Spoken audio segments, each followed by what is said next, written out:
What if I told you that cybersecurity is not just for people with computer science degrees or know how to code? What if I told you that some of the most important concepts in this field could be understood by anybody? I mean, literally anybody. In about 10 minutes or less? Because that's exactly what we're about to do right now. If you ever been curious about cybersecurity but don't know where to start, this video was specifically made for you. Let's go. What's good, everybody? It's your boy HoldITDownJ. This channel is normally where we talk about cybersecurity from a professional standpoint, and cybersecurity professionals leveling up their careers, navigating the industry, and staying sharp in a field that always moves fast. But today, we're doing something different. Today, I'm talking about the person who's been hearing cybersecurity everywhere, on the news and the job postings, from friends, and has been thinking to themselves, I want to understand what it actually is. Maybe you're thinking about getting into the field. Maybe you want to be more informed about it for your own digital safety. Maybe somebody sent you this video because they honestly thought that you needed it. Whatever brought you here, welcome. This video requires 0 prerequisites. You do not need a technical background. You do not need to know how computers work. You just need 10 minutes and the willingness to learn something new. By the end of this video,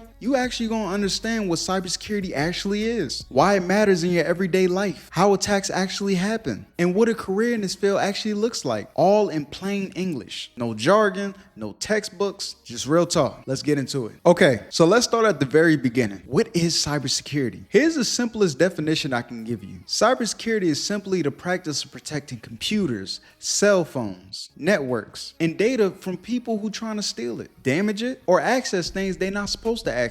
That's it. That's the whole thing at its core. Now, let me make it a little bit more real with an analogy. Think about your house. Your house has locks on the doors. Maybe you have a security system. Maybe you have a camera outside. Maybe you have a neighbor that keeps an eye out. All those things exist for one reason: to keep people out who are not supposed to be in there and protect things on the inside that matter to you. Cybersecurity is the same exact concept, but instead of a house, it's a computer. Instead of a lock on the door, it's a password or either an authentication system. Instead of a security camera, it's monitoring software. Instead of a neighbor watching out, it's a security analyst monitoring the screen, waiting on something suspicious to happen. The digital world has just as many threats as the physical world, maybe even more. And cybersecurity is the entire practice of defending against those threats. Now, here's why this matters to you personally. Not just the big companies or governments. Think about everything on your phone right now. Your bank app, your email, your photos, your social media, your contact lists, your location history. That is an enormous amount of data sitting on one device. And there are people out there right now whose entire job is to try to figure out how to get access to your personal information without your permission. Crazy, right? Cybersecurity is what stands between them and your stuff. Okay, so when people hear the word hacker, they immediately picture the same exact thing. Some mysterious person with a hoodie in a dark room, fingers flying across the keyboard,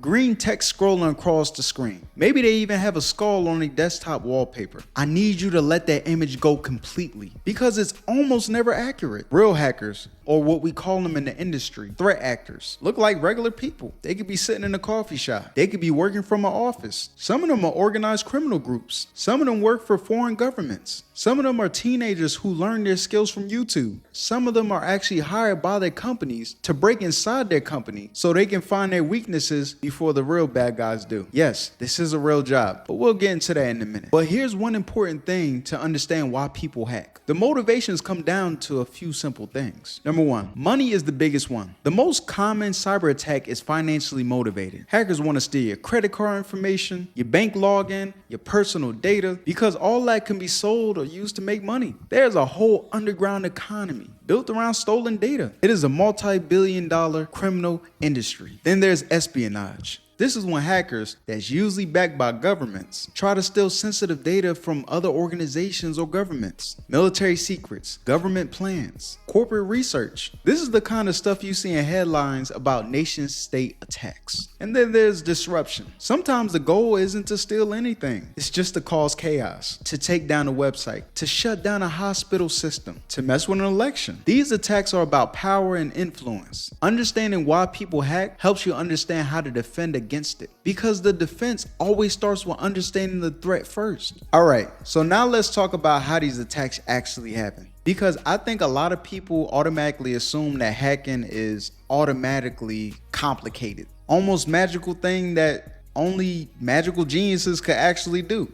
And sometimes it is technically complex, but a lot of the time It's shockingly simple. And that's actually what makes it so dangerous. Let me walk you through the most simple attacks in plain language. Phishing. P-H-I-S-H-I-N-G.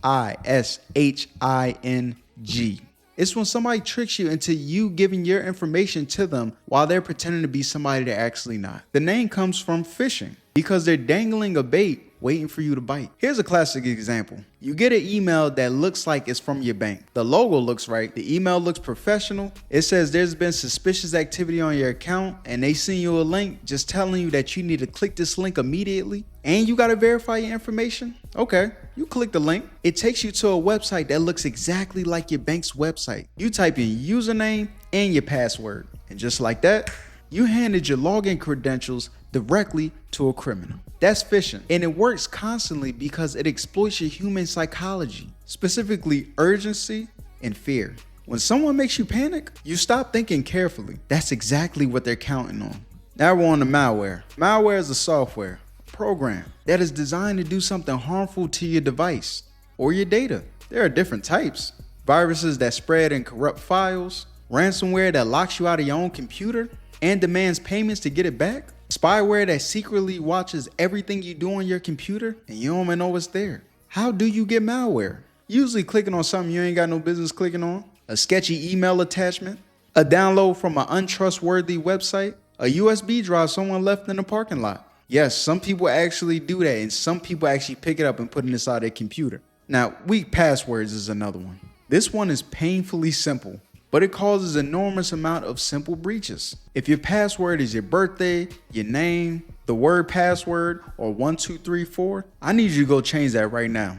I'm being dead serious. Hackers use tools that can actually try millions of passwords in 1 second. If your password is simple, it gets cracked almost instantly. And if you use the same password for multiple accounts, which most people do, one cracked password can give them access to everything. Now the last one, social engineering, hacking the human. Social engineering is when a hacker manipulates a real human into doing something they typically do not do. Maybe they call an employee pretending to be IT support and convince them to reset a password. Maybe they do enough research on you to impersonate to be somebody you know. Maybe they show up impersonating a delivery driver to get access to a physical building. The real reason why social engineering works is because humans are the weakest physical link inside cybersecurity. You can have the most sophisticated technology in the world, and one person making a mistake can undo it all. That's why cybersecurity is not just a technology problem, it's a people problem. And solving a people problem is one of the most interesting challenges in the world.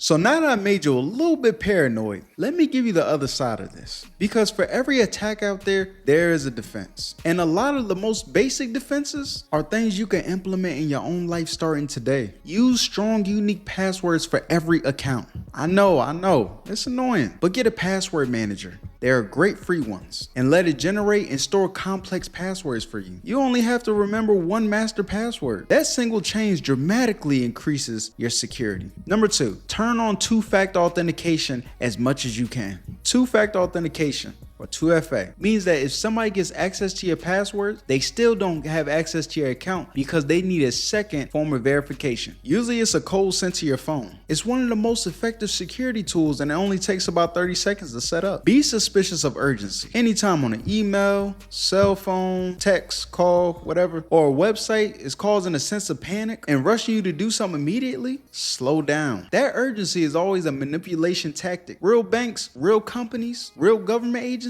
they don't typically demand you to act in the next 5 minutes and something bad happens. Nah, take a breath. Verify the source independently before you act on anything. And keep your software updated. I know the update notifications are annoying, but a huge number of cyber attacks exploit vulnerabilities because of outdated software. Delaying updates just simply mean you're keeping your security hole open. Just update it and trust your instincts. If something feels off and an email seems weird, a website doesn't look right, a request that seems unusual, trust that feeling. Your instincts are picking up on something that your conscious mind hasn't grasped on yet. In cybersecurity, we call this the smell test. If it smells wrong, probably is. Alright, so let's talk about the career side of this. I know a lot of people are watching this and are not just curious about cybersecurity as a concept. They're curious about it as a career path. And I want to be real with you about what this career path looks like from the inside. First, cybersecurity is one of the most demanding jobs in the world right now. The number of unfilled cybersecurity jobs is in the millions. The demand for skilled professionals is outpacing the supply of people who can do the work, which means if you build the right skills, opportunities are there. Second, you do not need a computer science degree to get in this field. And I want to say that clear and directly because it's one of the biggest misconceptions that keeps people from trying. There are certifications like CompTIA Security Plus, which is one of the most entry-level certifications in the industry that you can study for without even earning a degree. There are free and low-cost learning platforms. There are boot camps. There are even online communities where people share their knowledge generously. The path into this field is more accessible than it's ever been. Third, this field is incredibly diverse. Cybersecurity is not just one job. It's dozens of different specializations that attract different kinds of people with different types of strength. Let me give you a few examples. If you love solving problems and fixing puzzles, incident response might be your lane. This is what I do. When a company gets attacked or breached, incident responders are the ones who actually figure out what happened, contain the damage, and help the organization recover. Think about it like being a detective for digital crime scenes. If you like the idea of being an attacker ethically, then penetration testing might be for you. Pen testers are hired by companies to try to break inside the system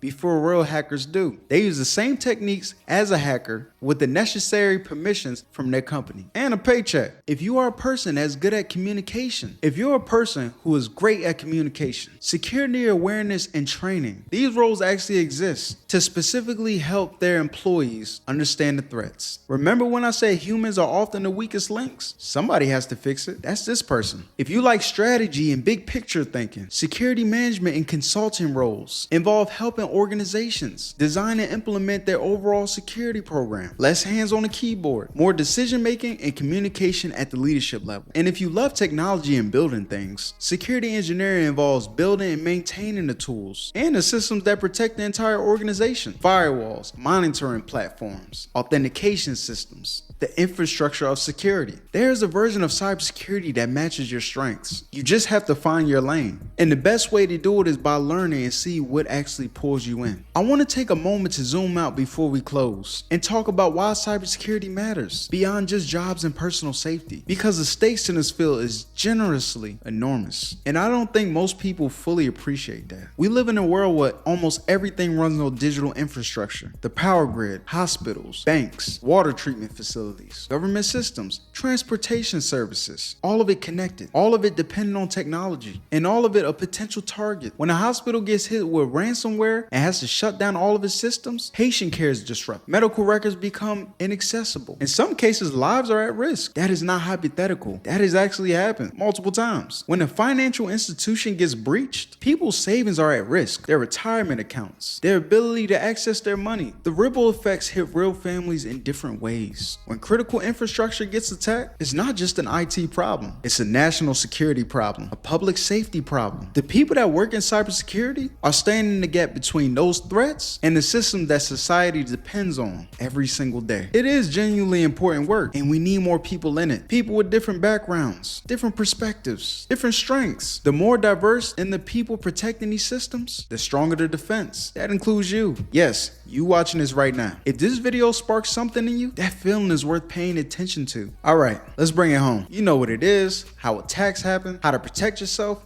what this career field even looks like, and why it matters. That is more than most people that's walking around today. If you're just getting started, welcome. Seriously, I mean that.